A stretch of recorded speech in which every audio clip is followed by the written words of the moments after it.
Bueno, señores, y en el día de ayer, tal como estaba previsto, se celebraron las elecciones en Brasil, resultando ganador, tal como nosotros habíamos pronosticado, el expresidente Luis Ignacio Lula da Silva por un estrechísimo margen, menos de 2 puntos, 50.89 a 49.11 del actual presidente Jair Bolsonaro, que no ha hablado, ha mantenido el silencio, pero ya el expresidente Lula da Silva ha recibido el reconocimiento y la felicitación por parte de muchísimos presidentes, tanto de América como de Europa y de diferentes latitudes del mundo, especialmente del presidente de Estados Unidos, Joe Biden. Es muy importante.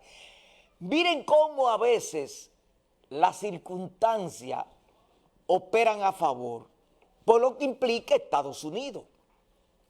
Resulta y viene a ser que ustedes saben que Donald Trump, siendo presidente de Estados Unidos, Joe Biden le gana y Donald Trump no quiso reconocer que había perdido y se resistía a entregar el poder y cometió muchísimas acciones violentas y vandálicas hasta tal punto de que propició el asalto al Capitolio, que incluso lo están investigando y le quieren hacer una acusación por eso, porque hubo hasta muertes y heridos en el asalto al Capitolio en enero, casualmente 2 o 3 días antes de juramentarse Biden, porque era que Trump se resistía a entregar el poder.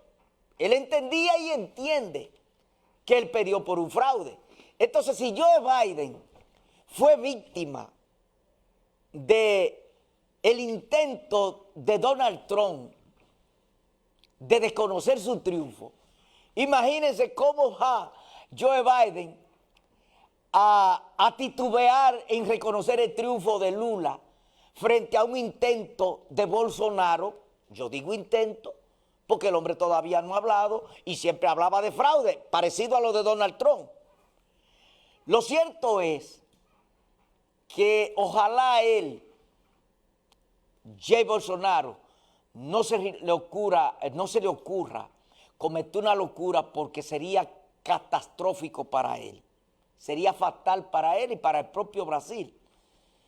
Estos son locos, aferrados al poder, que muchas veces pierden la compostura. Ojalá no la pierda por el bien de Brasil, porque claramente, aunque fue una victoria apretada, hasta por un voto que usted pierde, usted perdió.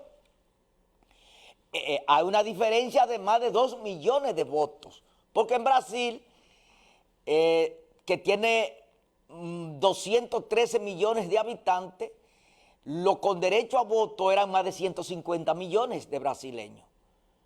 Eran más de 150 millones de brasileños con derecho a voto.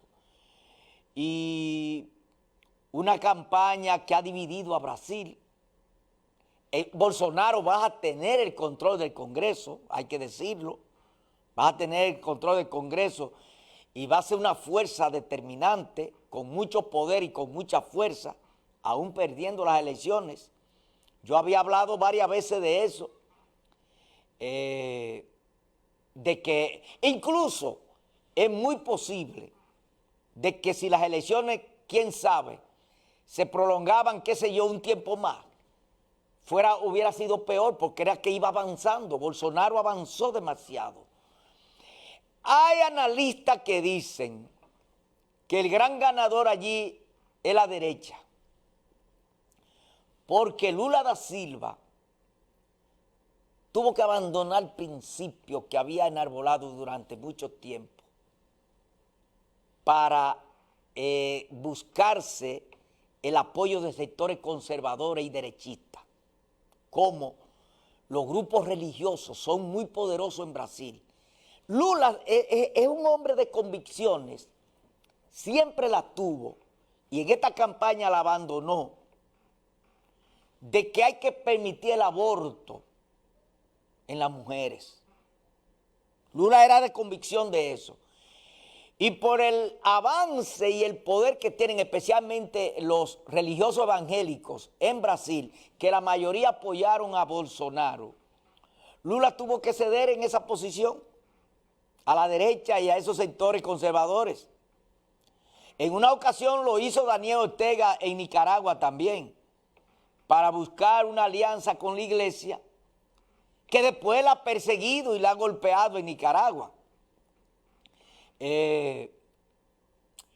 Pero no sé, esa era una promesa que los sectores liberales de Brasil,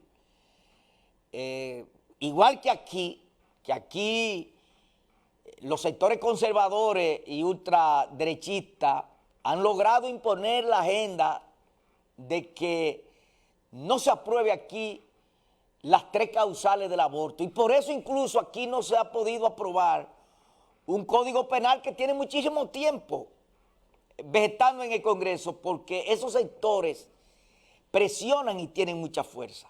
Lula tuvo que ceder en eso para poder atraerse a esos sectores y ganarle a Bolsonaro, que miren cómo llegó. Fue prácticamente ahí pie con pie. Claro, Lula, hay que decir que es un repunte histórico, un hombre que pasó 20 meses en la cárcel, acusado de corrupción, acusado de haber recibido un apartamento que siempre se ha dicho que él ni siquiera lo vivió. Se ensañó el juez Sergio Moro, que después fue fiscal general del actual presidente Bolsonaro y le renunció. Y que Sergio Moro intentó aspirar a la presidencia y no sacó prácticamente nada de votos. La Corte Suprema de Brasil después determinó que Moro se parcializó y se obsesionó contra Lula y le anularon el juicio y le anularon la prisión.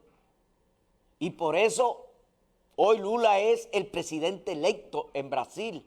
Y lo pudo haber sido en el 18, porque en el 18 también Lula era el favorito si no lo hubieran metido preso.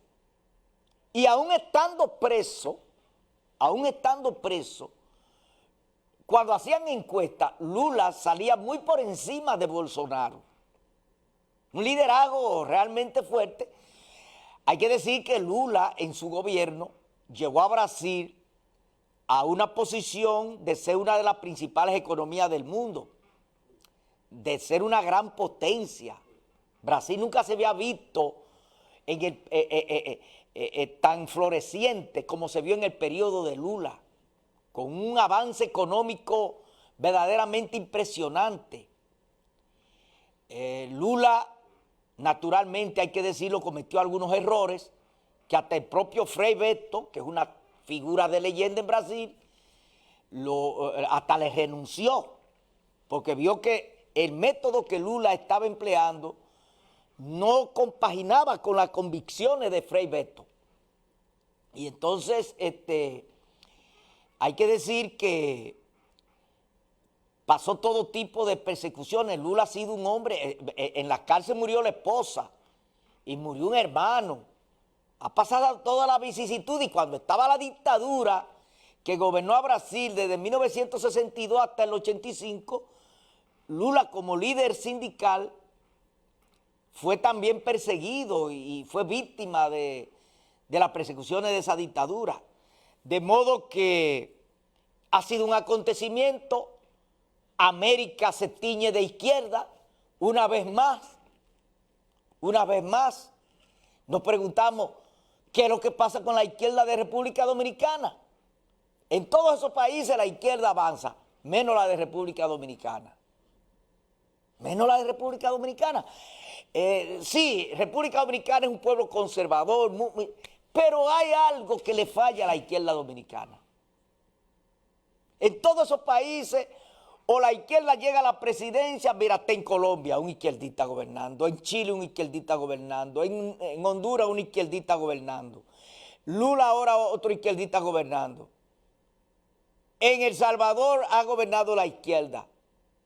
En Guatemala ha gobernado la izquierda. Y donde no tienen la presidencia, tienen una gran cuota de poder. Muchos senadores, muchos síndicos, muchos diputados, bueno, grandes cuotas de poder. Menos en República Dominicana. Algo está fallando con los famosos izquierdistas de la República Dominicana. Que partidos que tienen tanta contaminación como lo que hay en República Dominicana sigan teniendo casi el 90% o más del electorado dominicano, que tienen más del 90%, el PRM, cuando usted suma los simpatizantes y los que van a votar por el PRM, por el PLD y la Fuerza del Pueblo, tienen más del 90% del electorado. No importa la diablura que hagan, no importa todo. Y esto de la izquierda no hay forma. En todos esos países, la izquierda ha renacido. En todo. Menos en la República Dominicana. Que es una pregunta y una inquietud que yo siempre me hago.